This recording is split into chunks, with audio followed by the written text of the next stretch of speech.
आज class 12th की chemistry में हम chapter number first solid state के टॉपिक क्रिस्टल के डिस्कस करेंगे। लास्ट वीडियो में हमने देखा था क्रिस्टल्स के टाइप, क्रिस्टल के हमने क्लासिफिकेशन देखे थे, molecular crystals and so on. आज हम क्रिस्टल के स्ट्रक्चर के बारे में बात करेंगे। क्रिस्टल बनता कैसे है या क्रिस्टल के अंदर कौन कौन सी ऐसी स्ट्रक्चर्स होते हैं जिसके कारण क्रिस्टल का फॉर्मेशन होता है। तो सबसे पहली टर्म हमारे पास है क्रिस्टल लेटिस। क्रिस्टल लेटिस क्या होता है? क्रिस्टल लेटिस एक 3 डायमेंशनल स्ट्रक्चर है। 3 डायमेंशनल स्ट्रक्चर का मतलब समझते हैं, जिसमें डायमेंशन 3 हो, मींस एक्स एक्सिस हो, वाई एक्सिस हो और जेड एक्सिस हो। ऐसा जो स्ट्रक्चर होता है एक्स वाई एंड जेड, ऐसे स्ट्रक्चर में हम क्या बोलेंगे? 3 डायमेंशनल स्ट्रक्चर बोलेंगे। तो क्रिस्टल लेटिस भी एक तरीके का 3 डायमेंशनल स्ट्रक्चर होता है, क्योंकि हमने देखा था क्रिस्टलाइन सॉलिड और एमॉर्फस सॉलिड। तो हमने जो स्टडी करनी है वो किसकी है? क्रिस्टलाइन सॉलिड की है। तो क्रिस्टलाइन सॉलिड के अंदर ही क्रिस्टल लेटिस जैसा स्ट्रक्चर होता है। तो क्रिस्टल लेटिस एक 3 डायमेंशनल स्ट्रक्चर है जो बार बार रिपीटेशन से किसी भी क्रिस्टल का फॉर्मेशन करता है। तो कैसे दिखाएंगे? एक नॉर्मल जो क्रिस्टल लेटिस होगा उसको हम कैसे शो अप करेंगे? तो उसके लिए हम इस तरीके का एक डायग्राम ड्रॉ करते हैं। क्यूबिक स्ट्रक्चर सभी जानते हैं, क्यूब क्या होता है। इस तरीके का एक स्ट्रक्चर होगा जिसको हम क्यूब कहते हैं। इस क्यूब के अंदर इस तरीके के डिफरेंट डायरेक्शन में डिफरेंट प्रॉपर्टी की क्या होगी? स्ट्रक्चर्स बनेगी।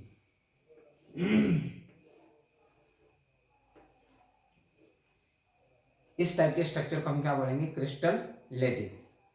अब क्रिस्टल लेटिस को और अगर डीप में स्टडी करें तो और डेप्थ में जाए तो हमको मिलेगा यूनिट सेल। ये भी एक ऐसी टर्म है जो क्रिस्टल लेटिस की बहुत इंपॉर्टेंट टर्म होती है। तो कहने का मतलब ये है कि अगर क्रिस्टल लेटिस की स्टडी करनी है तो हमको यूनिट सेल का स्टडी करना पड़ेगा। क्यों? क्योंकि यूनिट सेल के बार बार रिपीटेशन से ही क्रिस्टल लेटिस का फॉर्मेशन होता है। मींस ये इसका क्या है? Basic unit cell. तो यूनिट सेल क्या होती है? यूनिट सेल भी एक तरीके का 3 डायमेंशनल स्ट्रक्चर है जो बार बार रिपीट होकर के क्रिस्टल लेटिस का फॉर्मेशन करता है। क्रिस्टल लेटिस किसके रिपीटेशन से बनता है? यूनिट सेल के। पर यूनिट सेल किसके रिपीटेशन से बनता है?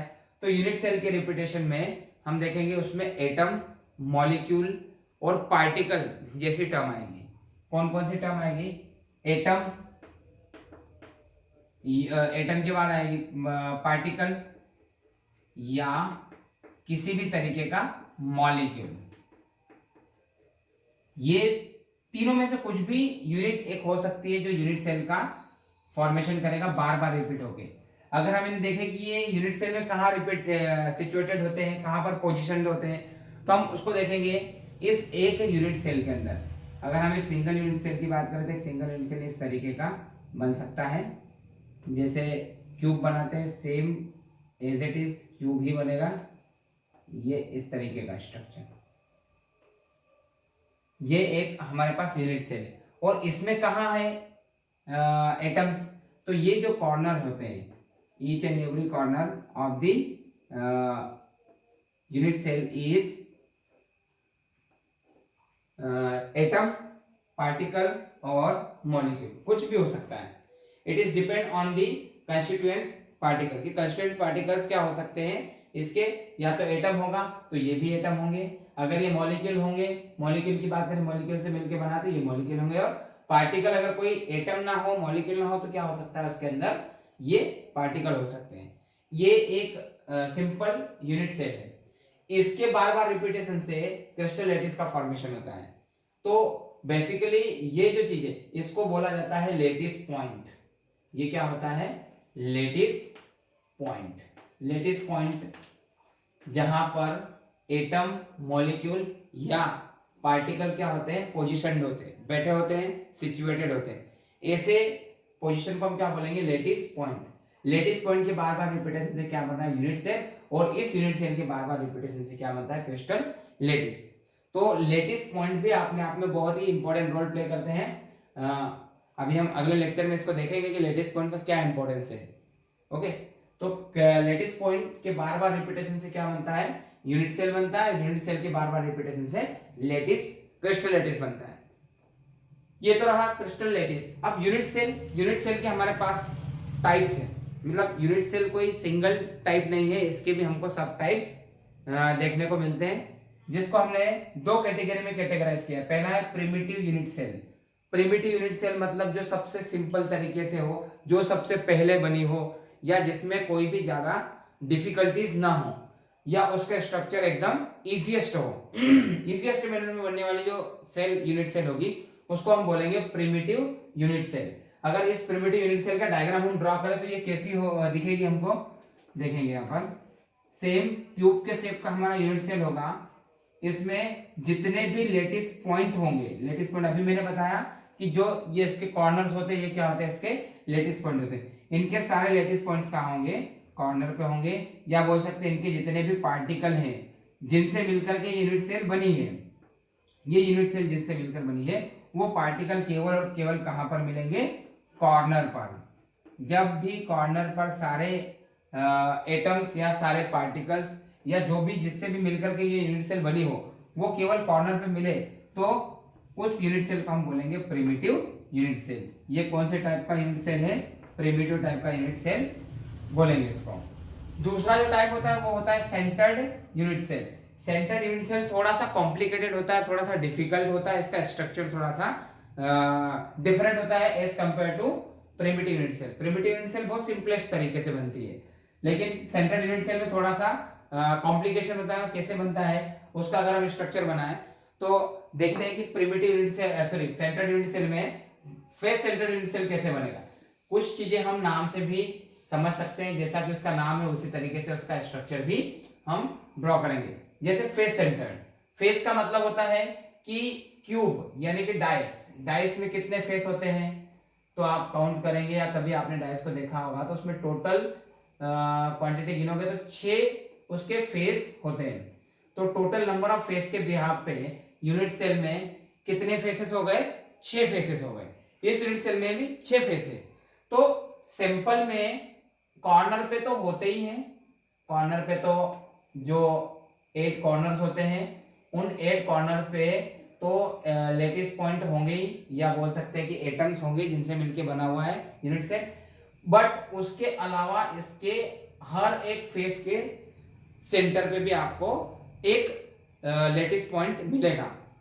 एक लेटिस पॉइंट कहाँ मिलेगा, इनके फेस के सेंटर पे भी मिलेगा। तो फेस, इसका फेस क्या कहाँ होगा, ये जो सबसे टॉप वाला है इसका फेस यहाँ पर होगा, इसका फेस का सेंटर ये होगा।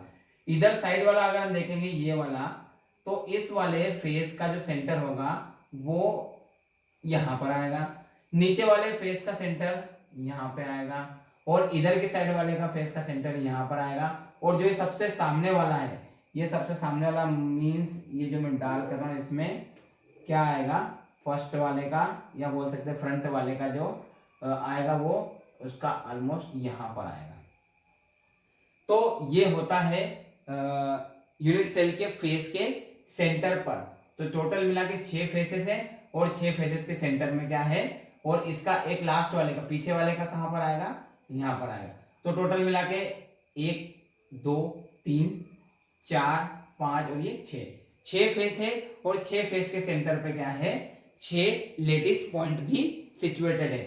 तो इसको बोलेंगे फेस सेंटर। इसका जो शॉर्ट फॉर्म है उसको शॉर्ट फॉर्म में ऐसा भी कहा जाता है, एफसीसी के नाम से भी इसको जानते हैं, ये इसको आप एफसीसी भी बोल सकते हैं, फेस सेंटर्ड क्यूबिक सेल। इसका और अगर आप एक्सपांडेशन करोगे तो बन जाएगा फेस सेंटर्ड क्यूबिक सेल, क्योंकि क्यूब शेप में क्यूबिक सेल, ये इसका पूरा फुल फॉर्म होता है एफसीसी का। अब अगर हम दूसरे की बात करें तो बॉडी सेंटर, तो बॉडी सेंटर में भी नाम से हम समझ सकते हैं कि जब बॉडी के सेंटर पे भी क्या हो, एक लेटिस पॉइंट हो, तो ये आपका बन जाएगा ए। अब हम अगर बी बनाएं तो बी बनाएंगे तो बी कैसे बनेगा, बी को अपन यहाँ पर देखते हैं बी कैसे बनेगा। क्यूब तो बनाना ही है अपने को, क्योंकि यूनिट सेल अगर बनेगा तो क्यूब तो बनेगा। ये क्यूब इसके कॉर्नर पे तो आएंगे ही जो कि परमानेंट है, ये 8 कॉर्नर है, इसके 8 कॉर्नर पर तो आना ही है इसके लेटिस पॉइंट। बट अब जो इसके नाम के हिसाब से बॉडी के सेंटर, तो ये पूरे क्यूब की बॉडी का जो एक सेंटर होगा, यहाँ पर एक लेटिस पॉइंट होगा। तो जब इस तरीके का यूनिट सेल मिलता है तो उसको बोलते हैं बॉडी सेंटर्ड। इसका जो शॉर्ट फॉर्म है उसका शॉर्ट फॉर्म है BCC, यानी कि body centred cubic cell. Body centred cubic cell इसको बोलेंगे, ये आपका बन जाएगा B। और बात करेंगे C की, C मतलब एज सेंटर्ड। एज सेंटर्ड का मतलब होता है कि जब दो अपोजिट डायरेक्शन के फेस के सेंटर पे एक एक क्या हो, यूनिट एक एक लेटिस पॉइंट हो। जैसे इसका स्ट्रक्चर हम यहाँ ड्रॉ करते हैं, तो ये क्यूब बन गया। इस क्यूब में कौन से बोला है उसने, दो अपोजिट, मींस या तो ये टॉप और बॉटम ले लो, इनके सेंटर ले लो, या फिर ये इस साइड का और इस साइड का ले लो, इनके सेंटर ले लो। अगर हम बॉटम और टॉप की बात करें तो ये टॉप का और ये बॉटम का सेंटर पॉइंट, इससे एक इमेजिनरी लाइन ऐसे जा रहा है, ठीक है। इस क्रिस्टल को आसानी से हम इधर से इधर की तरफ घुमा सकते हैं, ऐसे करके इसको हम घुमा सकते हैं एक्सिस पे। तो इस कंडीशन में हम ऐसे, अच्छा कॉर्नर पे तो आना ही है जो प्रिमिटिव टाइप में होता है, तो ये भी यहाँ पर आएंगे और इस तरीके से क्या बन जाएगा आपका ECC या एज सेंटर्ड क्यूबिक सेल, ठीक है। ये आपका C वाला डायग्राम हो जाएगा। फेस सेंटर्ड ये रहा, बॉडी सेंटर्ड ये रहा और एज सेंटर्ड ये रहा। ये ऐसा लेना जरूरी नहीं, ये वाला और ये वाला भी लेके आप ऐसी लाइन भी खींच सकते हैं, लेकिन होना चाहिए हमेशा अपोजिट। और सेट एक ही लेना है अपोजिट साइड का, ऐसा नहीं कि ये वाला भी ले लिया और इधर वाला भी ले लिया और आप बोल देंगे कि ये एज सेंटर्ड हो गया, ऐसा नहीं होता है। केवल दो अपोजिट फेसेस के लेटिस पॉइंट को आपको मर्ज करना है। तो ये था टोटल मिलाकर के क्रिस्टल लेटिस और यूनिट सेल का इस वीडियो में एक्सप्लेनेशन। जो नेक्स्ट है टॉपिक वो हम नेक्स्ट वीडियो में डिस्कस करेंगे, जिसमें इसके अंदर की जितनी भी कैलकुलेशंस होगी उसके बारे में हम डिस्कस करेंगे। Thank you so much.